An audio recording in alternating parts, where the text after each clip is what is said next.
Students, अस्सलामु अलैकुम। Second year biology के लेक्चर में आपको वेलकम करते हैं। डियर स्टूडेंट्स, हम लोग बायोलॉजी का chapter number 19 growth and development का चैप्टर पढ़ रहे हैं।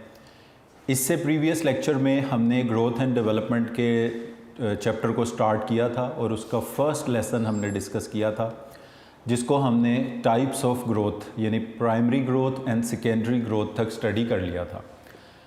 इसके बाद डियर स्टूडेंट्स, जो नेक्स्ट टॉपिक हमारे पास आता है वो है फेजेस ऑफ ग्रोथ का, कि ये जो प्राइमरी ग्रोथ प्लांट्स में होती है या सेकेंडरी ग्रोथ प्लांट में होती है, ये किन फेजेस से गुजरकर होती है।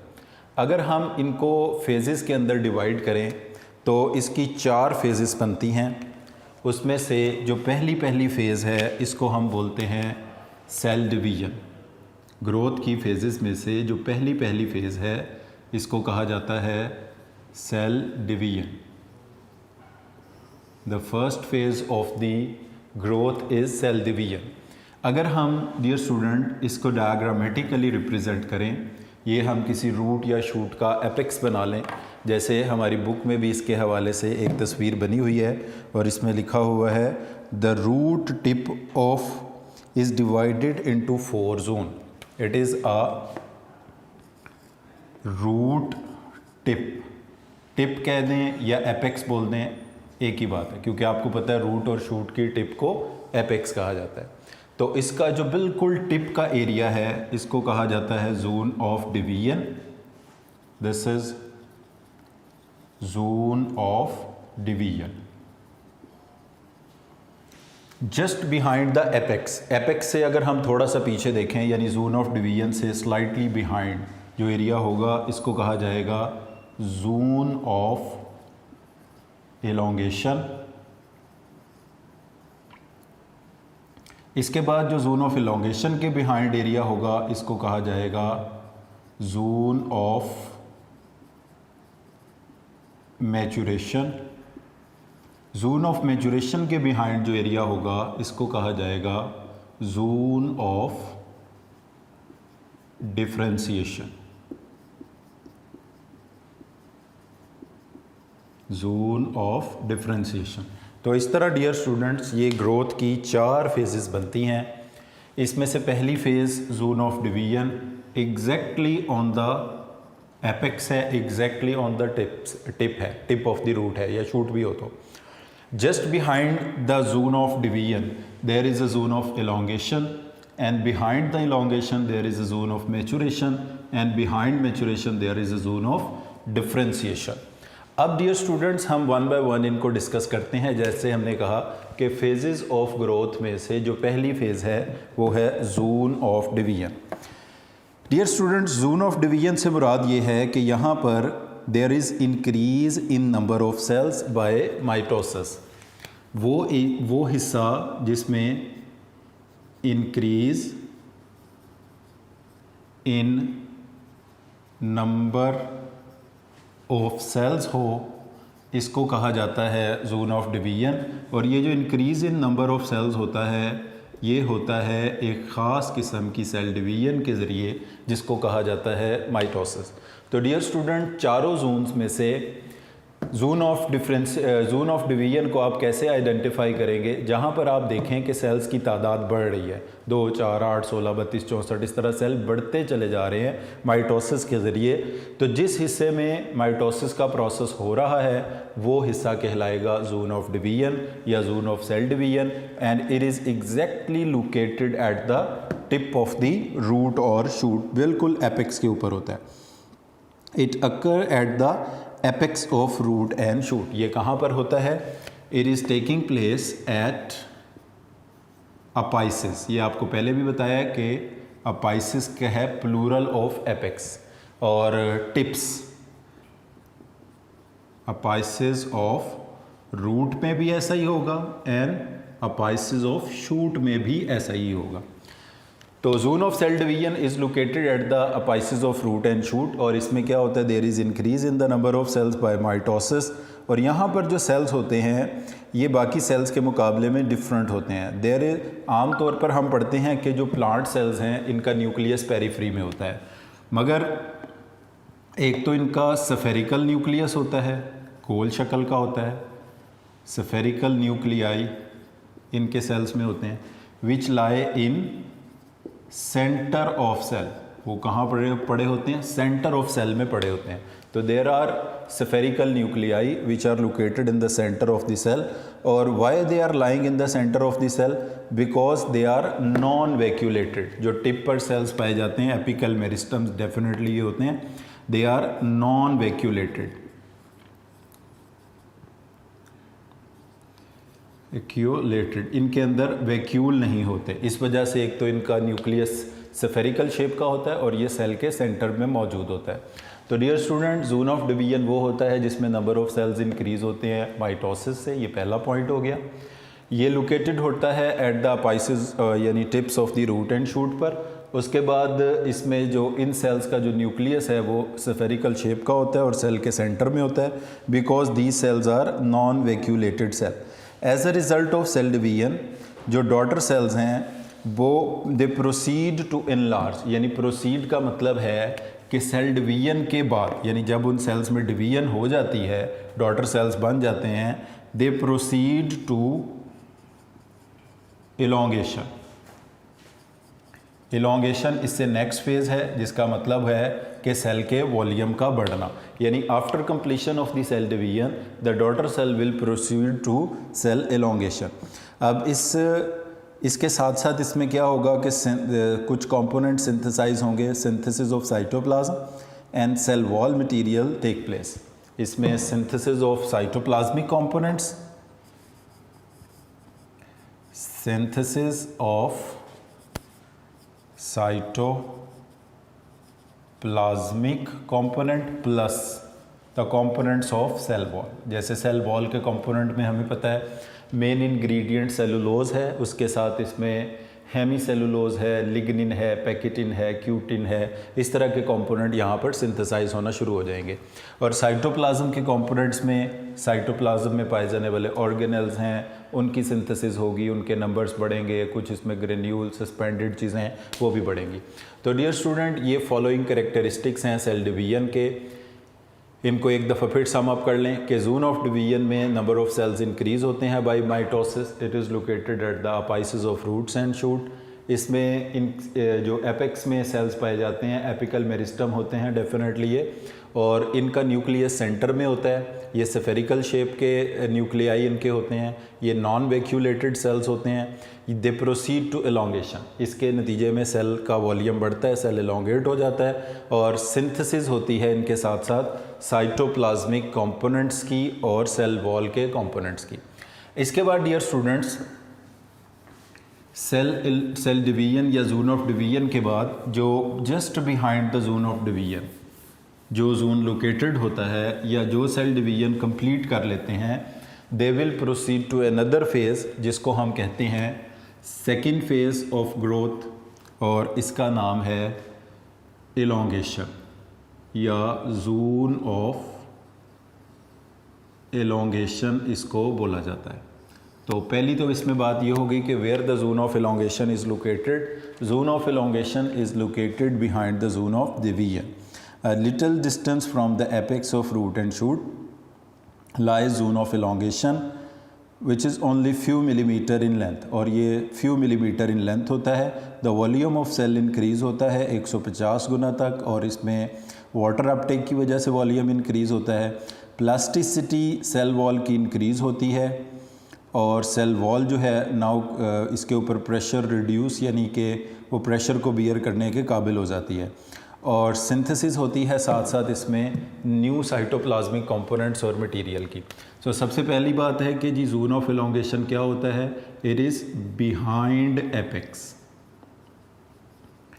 It is located behind apex in both root and shoot. इसकी लेंथ कितनी होती है, it is just few millimetres in length, few millimetres in length में ये चंद मिलीमीटर लॉन्ग होता है। It is few millimetres in length, located behind the apex, it is few millimetre in length. और इसमें क्या होता है, there is increase in cell volume, increase in cell volume, and this increase in cell volume is up to 150 times. 150 गुना तक cell का volume यहाँ पर बढ़ सकता है, यानी सेल का जितना वॉल्यूम है उसमें 10 गुना, 20 गुना, 30 गुना, ज़्यादा से ज़्यादा उसमें 150 टाइम्स इंक्रीज़ हो सकता है। And this increase is due to uptake of water by osmosis. This uptake is due to osmosis के ज़रिए जो पानी सेल के अंदर आता है उसकी वजह से ये अपटेक होता है। और इसमें प्लास्टिसिटी सेल की इंक्रीज़ होती है। और देखें, जो प्लास्टिसिटी इंक्रीज़ होने का मतलब ये है कि सेल में एक डेफिनेट शेप आना शुरू हो जाती है। प्लास्टिसिटी और इलास्टिसिटी एक दूसरे का इन्वर्स होते हैं। तो अगर प्लास्टिसिटी इंक्रीज़ हो रही है तो आप इसको यूं भी कह सकते हैं कि इलास्टिसिटी डिक्रीज़ हो रही है। प्लास्टिसिटी का मतलब होता है कि किसी चीज़ के ऊपर जब फोर्स एक्सर्ट की जाए तो उसकी शेप में परमानेंट चेंज आ जाए। इलास्टिसिटी का मतलब ये होता है कि जब उस पर फोर्स एक्सर्ट की जाए तो उसकी शेप चेंज हो जाए, मगर जब फोर्स हटा दी जाए तो उसकी शेप दोबारा से रीस्टोर हो जाए। तो प्लास्टिक बिहेवियर बढ़ने का मतलब होता है कि इलास्टिक बिहेवियर कम हो रहा है। और इसके साथ साथ इसमें इस फेज़ में भी जो सिंथेसिस है साइटोप्लाज्मिक कंपोनेंट की और सेल वॉल के कंपोनेंट की वो जारी रहती है। तो डियर स्टूडेंट, सेकंड फेज़ की अगर हम बात करें तो it is located behind the zone of division. Number 1 point है इसका, it is few millimetre in length. इसमें सेल का वॉल्यूम बढ़ता है, 150 गुना तक सेल का वॉल्यूम बढ़ सकता है। This increase in volume is due to the uptake of water by osmosis. और इसमें सेल वॉल की जो प्लास्टिसिटी है वो इंक्रीज़ होती है और इलास्टिसिटी कम होती है। इसी वजह से उसके ऊपर प्रेशर जो है वो रिड्यूस हो जाता है। और सिंथेसिस होती है न्यू साइटोप्लाज्मिक कंपोनेंट की और न्यू सेल वॉल के कंपोनेंट की। इसके बाद डियर स्टूडेंट थर्ड फेज़ आ जाती है डिवीजन, इलोंगेशन। और behind elongation there is a zone of maturation. यहाँ पर जो जोन आता है इसको कहा जाता है जोन ऑफ मैच्योरेशन। सबसे पहली बात मैच्योरेशन के हवाले से ये है कि मैच्योरेशन के दौरान सेल का वॉल्यूम बढ़ना बंद हो जाता है। यानी जिन सेल्स में माइटोसिस हो रही है वो जोन ऑफ डिवीजन में है, जिनमें माइटोसिस ख़त्म होकर उनका वॉल्यूम बढ़ना शुरू हो गया वो इलोंगेशन में है, और जिसका वॉल्यूम बढ़ना बंद हो गया वो जोन ऑफ मैच्योरेशन में है। तो इसमें हम कहते हैं final size of a given type of cell is attained. तो मैच्योरेशन वो फेज़ है जिसमें final size of a given cell is attained. Final size of a given cell is attain. जो फाइनल साइज़ होता है किसी भी सेल का वो इसमें ऑब्टेन हो जाता है। अब इसमें कुछ पार्ट्स हैं जो कि रूट या शूट में मौजूद होते हैं जिनमें इसके बाद भी वॉल्यूम बढ़ सकता है, but these cells which develop into pith, cortex and certain other tissues do not elongate along the axis. Pith और कॉर्टेक्स के cells and some other, pith and cortex के जिन सेल्स ने, यानी ये अभी पिथ बनी नहीं है, कॉर्टेक्स बना नहीं है, जो सेल पिथ में बदलेंगे, जो सेल कॉर्टेक्स बनाएंगे, दे विल नॉट इलोंगेट, वो इलोंगेट नहीं होंगे। मगर कुछ पार्ट्स के सेल्स ऐसे होते हैं जो कि इवन आफ्टर मैच्योरेशन भी अलोंग द एक्सिस, का मतलब होता है लंबाई के रुख, लॉन्गिट्यूडनल एक्सिस, लंबाई के रुख बढ़ सकते हैं। और वो सेल्स पाए जाते हैं like fibres and tracheids. Fibres and tracheids, fibres part होते हैं जाइलम का, फ्लोएम का, जाइलम का, ये पार्ट होते हैं cells, fibres and tracheids, but they can elongate. तो ये वो सेल्स हैं जो कि मैच्योरेशन के बाद भी एलोंगेट हो सकते हैं जिन्होंने फाइबर्स बनाने हैं। ट्रैकेट्स बनाने हैं, जिन्होंने पिथ कॉर्टेक्स के पार्ट बनाने हैं वो इलोंगेट होना बंद कर देते हैं। तो maturation dear student behind the elongation होता है, it is also few millimetres in length. और इसमें सेल्स में क्या चेंजेस आते हैं, सेल का फाइनल वॉल्यूम अटेन हो जाता है, like the cells which will give rise to pith cortex and some other tissues, they cease to elongate along their axis, along their longitudinal axis, but the cells which will develop into fibers or tracheids, they can elongate even during maturation as well. तो third stage dear student थी maturation. उसके बाद fourth stage जो है इसको हम कहते हैं डिफरेंशिएशन। डिफरेंशिएशन का मतलब होता है formation of specialised type of cells. Differentiation dear student growth की फाइनल फेज है, फोर्थ फेज है डिफरेंशिएशन। डिफरेंशिएशन का मतलब ये होता है formation of specialised type of cells. अब प्लांट के सेल्स जो स्पेशलाइज्ड होते हैं, जैसे इसमें एपिडर्मस है, इसमें कॉर्टेक्स है, पिथ है, जाइलम है, फ्लोएम है। अब इन सेल्स के कुछ स्पेशल फीचर्स होते हैं, इनकी सेल वॉल है, उसकी थिकनेस है, उसके अंदर मौजूद पिट्स हैं, या इवन साइटोप्लाज्म के कुछ स्पेशल फीचर्स हैं। वो सारे स्पेशल फीचर्स इसी डिफरेंशिएशन की फ़ेज़ के दौरान डेवलप होते हैं। तो ड्यूरिंग डिफरेंशिएशन का मतलब डियर स्टूडेंट ये है कि व्हेन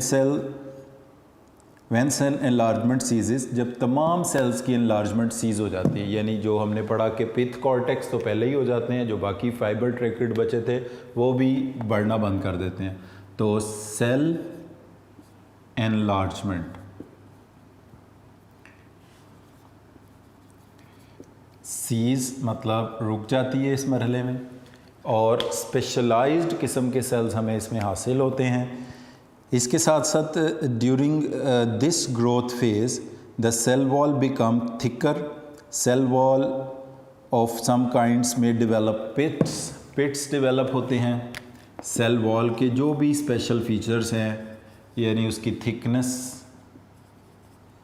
और प्लस उसमें पिट्स का डेवलप होना, सेल वॉल में पाए जाने वाले टाइनी डिप्रेशन को हम पिट्स कहते हैं, और जितने स्पेशल फीचर्स हैं सारे इसमें डेवलप हो जाते हैं। डियर स्टूडेंट्स, डिफरेंशिएशन के प्रोसेस को हम डेवलपमेंट भी कहते हैं। Formation of specialised type of the cells या formation of tissues and organs, ये प्रोसेस भी डेवलपमेंट या डिफरेंशिएशन ही कहलाता है। डियर स्टूडेंट, इस टॉपिक के बाद हमारी बुक की सीक्वेंस में जो टॉपिक आ रहा है वो है कंडीशंस ऑफ ग्रोथ। इसको इंटरनल एक्सटर्नल फैक्टर को हम स्किप करके नेक्स्ट पेज पर एक चार्ट बना हुआ है, पहले इसको डिस्कस करने जा रहे हैं, और इसमें इसको डिफरेंशिएशन के हवाले से भी डिस्कस किया गया है। यहाँ पर जो डिफरेंशिएशन शो की गई है वो है जर्मिनेशन की, कि एक प्लांट जो है वो जर्मिनेट करके, यानी सीड जर्मिनेट करके एम्ब्रियो किस तरह नया प्लांट डेवलप करता है। तो डियर स्टूडेंट्स, यहाँ पर याद रख लें कि डिफरेंशिएशन की 5 स्टेजेस हैं। Differentiation is divided into 5 stages. Stage 1, 2, 3 इसी तरह से उनके नंबर्स हैं।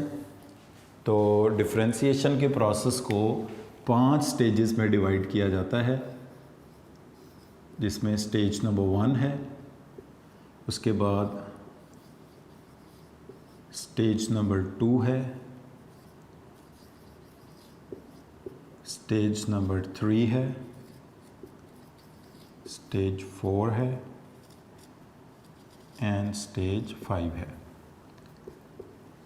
तो डियर स्टूडेंट, डिफरेंशिएशन की 5 स्टेजेस हैं, और ये स्टेजेस हम स्टडी कर रहे हैं जर्मिनेशन के लिए, कि किस तरह सीड से कंप्लीट न्यू प्लांट पैदा होता है। अब इसको एक चार्ट की शक्ल में यहाँ पर रिप्रेजेंट किया गया है। सबसे पहले जाइगोट से ये प्रोसेस शुरू होता है, और जाइगोट डेवलप होता है इनटू एम्ब्रियो। अब एम्ब्रियो जो किसी भी प्लांट के सीड के अंदर मौजूद होता है, उसके 2 पार्ट्स होते हैं। उसमें शूट एपिकल मेरिस्टम होता है और रूट एपिकल मेरिस्टम होता है। शूट एपिकल मेरिस्टम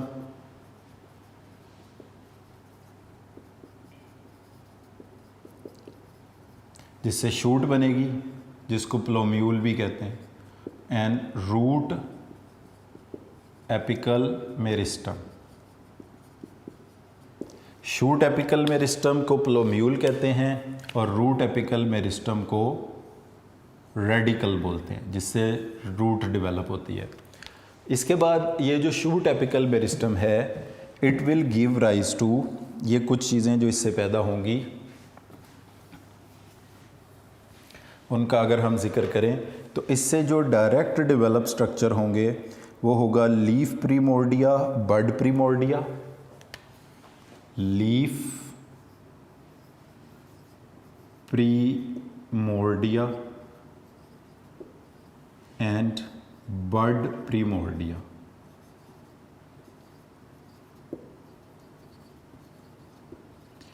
प्रीमोर्डिया कहते हैं डियर स्टूडेंट्स कमिटेड सेल्स को। कमिटेड का मतलब ये है कि फॉर एग्जांपल अगर लीफ प्रीमोर्डिया है तो ये वो सेल्स हैं which will develop into leaf. अभी ये लीफ नहीं है, they are committed to become leaf. Bud primordia का मतलब होगा the cells which are committed to become birds, जो इन फ्यूचर बर्ड्स पैदा करेंगे, इन फ्यूचर लीव्स पैदा करेंगे, उन सेल्स को हम बोलते हैं प्रीमोर्डियल सेल। इसके अलावा इससे पैदा होता है vascular cambium, cork cambium, vascular cambium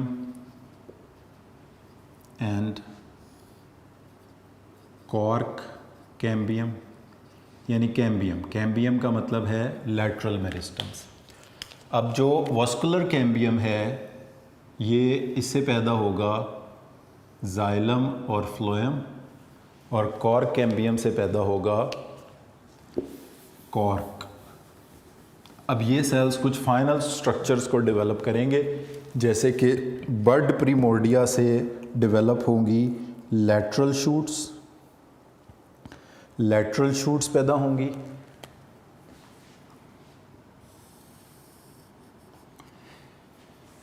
shoot apical meristem shoot elongation का बाइस बनते हैं, पहला फीचर इसका डायरेक्ट शूट इलोंगेशन।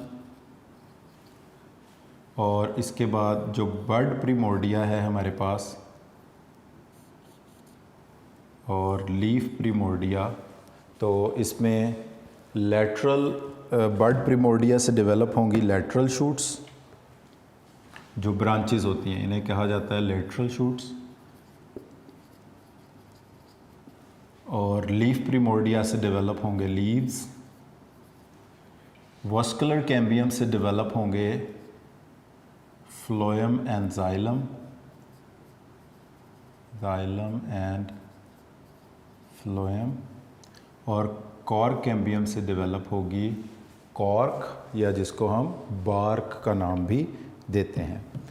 तो इससे डेवलप होगा बार्क, विच इज़ पार्ट, जिस कॉर्क जिसका हिस्सा होता है।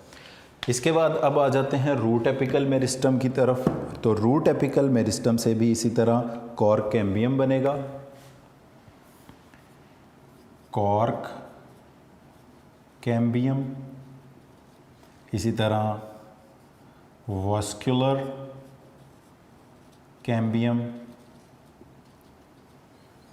और root apical meristem some time direct एक रूट के अंदर डेवलप हो जाता है, जिसको हम कहते हैं टैप रूट, या इसके अलावा इसमें जो कमिटेड सेल्स होते हैं वो कहलाते हैं पेरिसाइकल,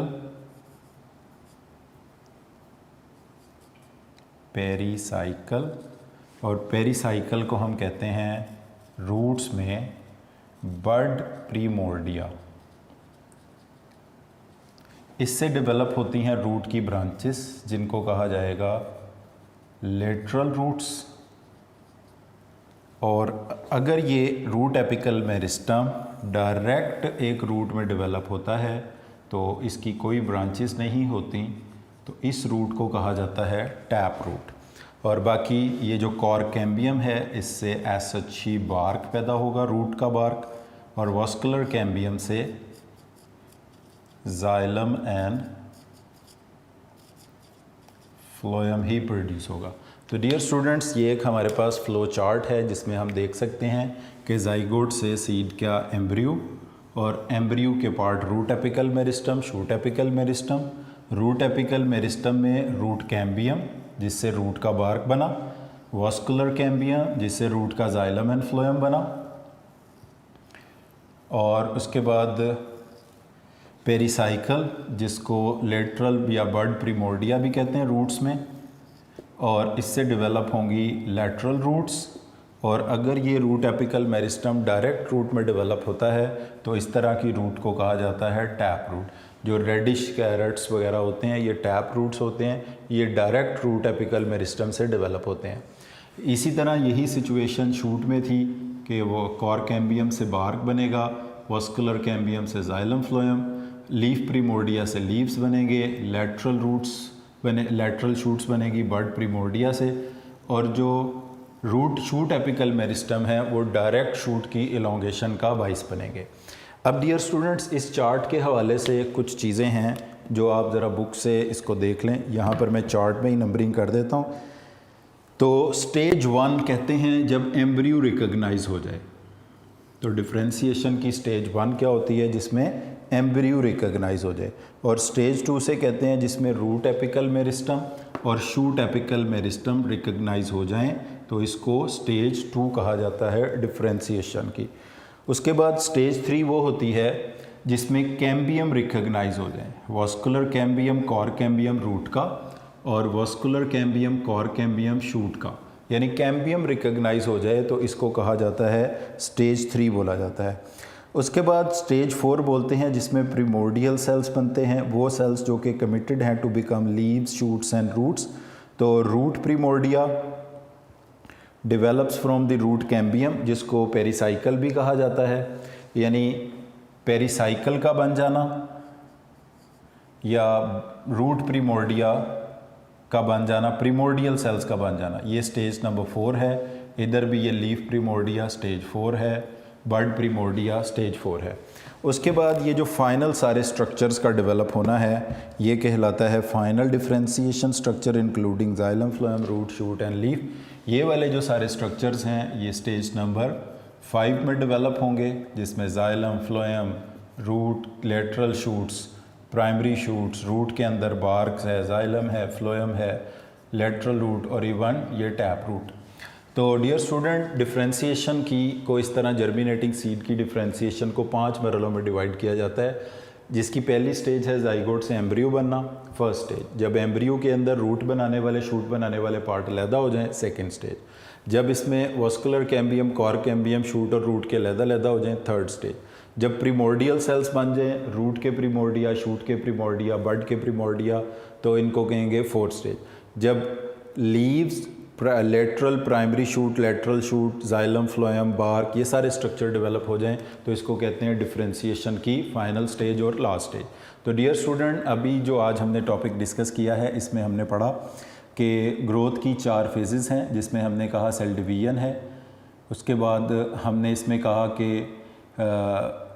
सेल एलोंगेशन है, मैचुरेशन है, डिफरेंशिएशन है। उसके बाद डिफरेंशिएशन की 5 स्टेजेस को हमने ये फ्लो चार्ट की मदद से डिस्कस किया गया, जो कि एक पेज आगे टॉपिक यहाँ पर डिस्कस किया गया है। बीच में एक टॉपिक हमने स्किप किया है, उसको हम नेक्स्ट लेक्चर के साथ मिला के पढ़ेंगे, फैक्टर्स अफेक्टिंग द ग्रोथ, जिसमें इंटरनल फैक्टर्स भी हैं और एक्सटर्नल फैक्टर भी हैं। तो आपने इसको याद रख लें, ये मैंने डेलिबरेटली इसको स्किप किया है क्योंकि डिफरेंशिएशन का टॉपिक मैच करता है फेजेस ऑफ ग्रोथ के साथ। जैसे फाइनल जो फेज़ है ग्रोथ की वो डिफरेंशिएशन है, तो उसी की एग्जांपल के तौर पर हमने ये कि जर्मिनेशन को हमने एग्जांपल लेकर डिफरेंशिएशन के प्रोसेस को यहाँ पर स्टडी किया है।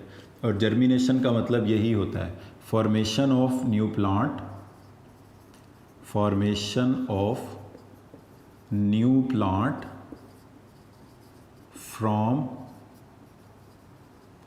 एम्ब्रियो ऑफ सीड के एम्ब्रियो से नया पौधा बनने के प्रोसेस को हम कहते हैं जर्मिनेशन।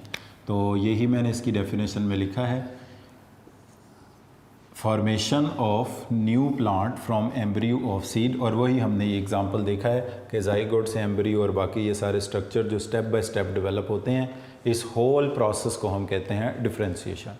तो डियर स्टूडेंट्स, आज के लेक्चर को हम इधर ही कंक्लूड करते हैं। आज के लेक्चर में हमने 2 चीज़ें स्टडी की हैं, फेजेस ऑफ ग्रोथ जो कि 4 हैं, सेल डिवीजन, उसके बाद एलोंगेशन, मैचुरेशन और डिफ्रेंशिएशन। और इसके साथ जो चीज़ हमने स्टडी की है वो है डिफ्रेंशिएशन की 5 स्टेजेस, जिसमें स्टेज 1 एम्ब्रियो के लिए है, stage 2 root apical shoot apical meristem के लिए है, स्टेज 3 कैम्बियम है रूट वास्कुलर और कॉर कैम्बियम के लिए, स्टेज 4 जो है उसमें प्रिमोर्डियल सेल्स हैं, और स्टेज 5 में xylem, phloem, root, shoot, leaf, ये फाइनल स्ट्रक्चर्स हैं जो कि डेवलप होते हैं प्लांट में।